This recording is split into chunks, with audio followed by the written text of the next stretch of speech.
জিহ্বা নাড়িয়ে যেন মাকে সম্মতি জানালো। তার ছোট ছোট হাতে মায়ের আঙুল ধরে রেখেছে। হৃদা তো নিজের মেয়ের দিক থেকে চোখই সরাতে পারছে না। ছোট ছোট চোখ কি সুন্দর তাকিয়ে আছে, বারবার চোখের পলক ফেলা, জিহ্বা নাড়ানো, হাত দিয়ে আঙুল আঁকড়ে ধরা হৃদার মাতৃত্ব হৃদয় প্রশান্তিতে ভরিয়ে দিচ্ছে। একটু আগেও শাওয়ারকে নিয়ে মেয়ের কাছে যা অভিযোগ করছিল সব যেন ভুলে যাচ্ছে। তার জ্ঞান ফিরতে একটু শয়নের জন্য শাওয়ারকে দেখেছিল। সবার আগে এসে তার আর মেয়ের কপালে চুমু দেয়। যদিও তখনও অসুস্থতার রেশ না কাটায় হৃদা কিছুই অনুভব করতে পারেনি। তারপর শাওয়ার কোনো কথা ছাড়াই হনহন করে চলে গিয়েছিল। বিনা বাক্য এভাবে চলে যাওয়া হৃদা খুব কষ্ট পেয়েছে। তখনও সে জানতো না শাওয়ারকে এভাবে হুট করে চলে যাওয়ার কারণ। পরে অবশ্য জানতে পেরেছিল, তবে এখনো তার অভিযোগ কমেনি। ডোনারদের আসতে বেশ খানিকটা দেরি হয়ে গিয়েছিল। কারণ হিসেবে তারা জানায় রাস্তার অসহ্য জামের কাহিনী।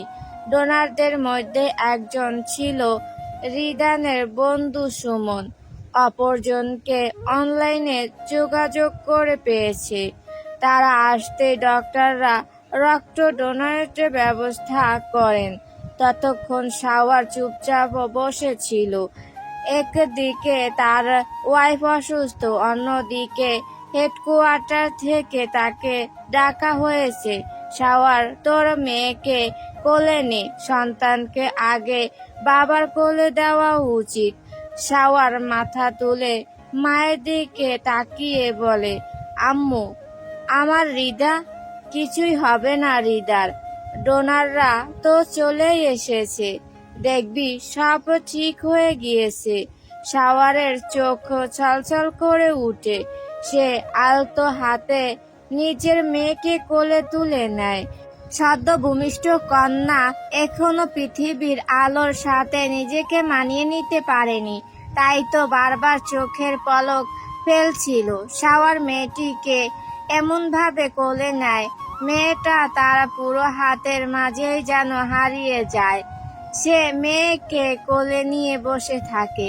এরই মাঝে হৃদার চিৎকার শুরু হয়। অপর দিকে শাওয়ারের কাছে একের পর এক কল আসছিল। হৃদাকে অনেকক্ষণ পর নর্মাল কেবিনে শিফট করা হয়। আপাতত সে ঠিক আছে। তার জ্ঞান ফিরলে বেবিকে নিয়ে গিয়ে খাইয়ে আসে। তারপরই শাওয়ার কেবিনে প্রবেশ করে। বেবি তখন খাবার পেয়ে ঘুমাচ্ছিল। হৃদা এখনো ক্লান্ত। সে নিবু নিবু চোখ খুলে তাকায়, তার হাতের বাঁধনে মেয়ে পরম শান্তিতে ঘুমাচ্ছে। শাওয়ার এগিয়ে গিয়ে বেডে বসে কিছুক্ষণ হৃদার দিকে তাকিয়ে থাকে। মন ভরে তার সন্তানের মাকে দেখে যায়। গালে হাত রেখে মুখে গিয়ে স্ত্রীর কপালে আর শুকনো ঠোঁটে ঠোঁট ছোঁয়ায়। তারপর মুখ নামিয়ে ঘুমন্ত মেয়ের কপালে ঠোঁট ছোঁয়ায়। কানের কাছে মুখ নিয়ে ফিসফিস করে বলে, papa will come soon my baby, just wait for papa, ওকে।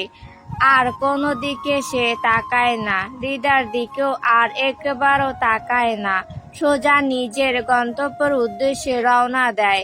হৃদা যতক্ষণে বুঝতে পারে ততক্ষণে শাওয়ার কেবিন থেকে বেরিয়ে গিয়েছে। মাঝে পেরিয়েছে 2 দিন। এই 2 দিনে শাওয়ারের সাথে হৃদা তেমন যোগাযোগ হয়নি। কোনো এক কারণবশত শাওয়ার অনেক ব্যস্ত। তাকে আর বেবিকে বাসায় নিয়ে আসা হয়েছে। হৃদা এখন মোটামুটি সুস্থ। সে এখন বাবার বাসায় এসেছে। এখানে মাসখানেক থাকবে। সে তার মেয়েকে কোলে নিয়ে বারান্দায় রোদের নিচে গিয়ে বসে। সকালে প্রথম রোদটা নাকি বাচ্চাদের জন্য অনেক উপকারী, এতে নাকি প্রচুর ভিটামিন বি থাকে। এসব বলে মা তাকে বাবু নিয়ে বারান্দায় বসিয়ে দিয়েছে। তখনই তুবা আসে সেখানে, হাতে একটা প্লেট সেখানে ফুড কাস্টার্ড বানানো। নে আপু, আমি বানিয়েছি, খেয়ে দেখ। তুই তাহলে বাবুকে কোলে নে, আমি খাই তবে। আমার ভয় লাগে ছোট বাচ্চা যদি পড়ে যায়। হৃদা হেসে ফেলে। এই একই ভয় সেও এক সময় পেত, তবে নিজের সন্তান হওয়ার পর সেই ভয় কেটে গিয়েছে। সে বেবিকে গুছিয়ে তুবার কোলে তুলে দেয়। এখনই এমন নানা করলে চলবে? আমি তো জানতাম মায়ের থেকে মাসির দরদই বেশি হয়। তোর দরদ এত কম কেন? তুবা দুপা ভাঁজ করে বাবুকে সুন্দর করে কোলে রাখে। বোনের দিকে তাকিয়ে বলে, আমি আর কতটুকুই বা করতে পারবো? দুদিন পরই আমাকে চলে যেতে হবে। এক্সামের ডেট দিয়ে দিয়েছে। পুচকির সাথে বেশি সময় কাটানো হবে না। আহারে, তোকে একটা কথা জানিয়ে দেই তবে, তোকে ফলো করা ছেলেটি আর কেউ নয়, সে সাম্য। আর সেদিন তুই যার বাসায় গিয়েছিলি সেটাই সাম্যরই বাসা। আর মেয়েটাও সাম্যর বোন দিয়া। তুবা চমকে উঠে তাকায়। সে কখনো আশা করেনি সেই ছেলেটা সাম্যই হবে। সে কখনো সাম্যকে ভুলেনি, তবে মনে রাখার চেষ্টাও করেনি। আজ এতদিন পর আবারও সাম্যর নাম শুনে সে চমকে উঠে। তুই কিভাবে জানলি? আমি তোর ভাইয়ার সাথে কথা বলেছিলাম, উনি খোঁজ নিয়ে জানতে পেরেছেন। তাছাড়া তুই যখন বললি দিয়ার হাতের সেই কাটা অংশটা, তখনই সন্দেহ হয়েছিল, কারণ সেদিন দিয়ার হাতের অনেকটা আঘাত জুড়ে ব্যান্ডেজ করা ছিল। আঘাতটা সেই সময় পেয়েছিল মেয়েটা। তুবা চুপ করে বসে থাকে। পুরনো স্মৃতি আবারও মাথাচাড়া দিয়ে উঠেছে। সে মাথা তুলে বোনের দিকে তাকিয়ে বলে, এখন আমার কি করা উচিত আপু? হৃদা দম ফেলে বলে, দেখ তুবা, তুই যথেষ্ট বড় হয়েছিস, বাস্তবতা বুঝতে শিখেছিস। তোর সিদ্ধান্ত এখন তোরই নেওয়া উচিত। তুই ভেবে নে তুই কি করবি। আব্বু আম্মুকে সামলানোর দায়িত্ব আমার। আমি আছি তোর পাশে। দেখতে দেখতে মাস তিনেকের মতো সময় পার হয়ে গেছে। ইরিন ইমনের ফাইনাল এক্সাম শুরু। সকাল সকাল রিদান এসে বাসার নিচে হাজির হয় বউ আর শালাবাবুকে সাথে নিয়ে কেন্দ্রে পৌঁছাতে। তারা তৈরি হয়ে মায়ের থেকে দোয়া নিয়ে নিচে চলে যায়। গিয়ে অবাক হয় রিদাকে সেখানে উপস্থিত দেখে। পরীক্ষার এখনো বেশ সময় বাকি। প্রথম পরীক্ষা বলে আগেই বেরিয়েছে তারা। ইরিন তো বেবিকে দেখেই হাতের ফাইল রিদানের হাতে ধরিয়ে দিয়ে বেবিকে কোলে তুলে নেয়। ওরে আমার কুসুপুটা, আমাকে চিনিস তো তুই? আমি তোর ফুফি লাগি, একমাত্র ফুফি। তোর আম্মুকে বললাম একেবারে চলে আসতে, আসলো না তোকে নিয়ে। আমি কিন্তু খুব খুব অভিমান করেছি। বেবিকে গালের সাথে মিশিয়ে সে অভিযোগ করে বসে।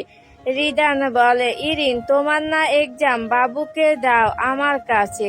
পরীক্ষার চিন্তা করো, মনে মনে আল্লাহর নাম নেও। আজ বাংলা এক্সাম, এত প্যারা নাই। ইমন তখন বেবিকে কোলে নিয়ে নিঃশব্দে দুষ্টুমি করছিল। আর চাচুর কোলে গিয়ে বেবিও মারি দেখিয়ে ঠোঁট এলিয়ে দেয়। হাত নাড়িয়ে চাচুর মুখে আঁচল দিতে চায়। হঠাৎই সে ইমনের পেটে পা ঠেকিয়ে সামনে এগিয়ে আসে। ফলে বেবির মুখ গিয়ে লাগে ইমনের গালে। চাচুর গালে নিজের লালা মিশ্রিত চুমু দিয়ে বাবু হেসে উঠে। ইরিন তা দেখে বলে উঠে, আমি মানি না, পুস্কু ওকে চুমু দিয়েছে। আজকে ওর পরীক্ষা ভালো হবে, আমাকে দেয়নি, আমারও লাগবে বলেই সে কাড়াকাড়ি শুরু করে দেয়। তার কাণ্ড দেখে রিদান ফোঁস করে দম ছাড়ে। এই মেয়ে যে বিবাহিত তা কি সে ভুলে গেছে? দুদিন পরে স্বামীর ঘরে গেলে নিজেই 2 বাচ্চার মা হয়ে যাবে। সেখানে এখনো বাচ্চাদের সাথে বাচ্চামো করে বেড়াচ্ছে। পরীক্ষা শেষে রিদান আর রিদা সহ সবাই বাসায় ফেরত আসে। রিদা মাঝে এ বাসায় চলে আসলো, কিছুদিন হলো আবার বাবার বাড়ি গিয়েছে। সম্প্রতি নাওশিন বেগম বাথরুমের রোড পড়ে গিয়ে ব্যথা পেয়েছিলেন, তাই সুরাইয়া বেগমই রিদাকে যেতে বলেছিল। রিদা সোজা নিজেদের রুমে চলে আসে। মেয়ে এতক্ষণে ঘুমিয়ে গিয়েছে। মেয়েকে বিছানায় শুয়ে দিয়ে রিদাও পাশে শুয়ে থাকে। ঘুমে চোখটা লেগে আসতে নিলেই তার ফোন বেজে উঠে। ফোনের আওয়াজে মেয়েটাও চমকে উঠেছে। মাথার কাছে ফোন ছিল। বিদায় সে কান্না করে উঠে। রিদা দ্রুত খেতে দিয়ে ফোন রিসিভ করে। ওপাশ থেকে একটা ঘুমন্ত কণ্ঠ ভেসে আসে। আমার মায়েরা পাখি কি করছে? কান্না করছে আর খাচ্ছে। কি কাঁদবে কেন? রিদা, তুমি বকেছো আমার মেয়েটাকে। সেই সাধ্য আমার আছে। ঘুমাচ্ছিল সে। আপনার ফোনের আওয়াজে চমকে উঠে কান্না জুড়ে দিয়েছে। তাহলে তোমার ফোন সর্বদা সাইলেন্টে রাখবে, আমার মেয়ের যাতে কোনো সমস্যা না হয়। পরে তো আপনি ফোনে না পেলে আমার উপর চিৎকার শুরু করবেন। থাক, দূরে থেকে এত ভাবতে হবে না। আসেন কবে? দেখি, সময় পেলে চট করে এসে যাব। তুমি এক কাজ করো, আমাদের বাড়িতেই চলে আসো। বারবার শ্বশুর বাড়ি যেতে আমার লজ্জা লাগে। মান সম্মানের একটা বিষয় আছে তো। আপনাদের বাড়িতেই আসি এখন। আম্মু প্রায় সুস্থ, কয়েকদিনের মাঝেই চলে আসব। আর লজ্জার অভিনয় করতে হবে না। শাওয়ার হেসে ফেলে। সেদিন তাকে জরুরি ভিত্তিতে চলে যেতে হয় কিছু জরুরি ফাইলের জন্য, যা তার কাছেই ছিল। নতুন করে কেসে রিওপেন করায় ফাইলগুলো অনেক প্রয়োজন ছিল। অন্যদিকে তার ছুটির সময় শেষ হয়ে এসেছিল, তাই আর ঝামেলা না বাড়িয়ে চলে যায়। তার স্ত্রী সন্তান যতক্ষণ সুস্থ আছে ততক্ষণ তার আর কোনো সমস্যা নেই। পরিবারের বাহিরে তার পরিচয় হলো সে দেশের সেবায় নিয়োজিত একজন সৈনিক। তাই তো তাকে দেশের সেবা করতে হয়। আয়রা ততক্ষণে ঘুম ভেঙে গেছে। সে চোখ মেলে মায়ের দিকে তাকিয়ে খেয়ে যাচ্ছে। রিদা হেসে বলে, নিন, দুটো কথা বলুন তো মেয়ের সাথে। কেমন বড় বড় করে চোখ নিয়ে তাকিয়ে আছে আপনার মেয়ে।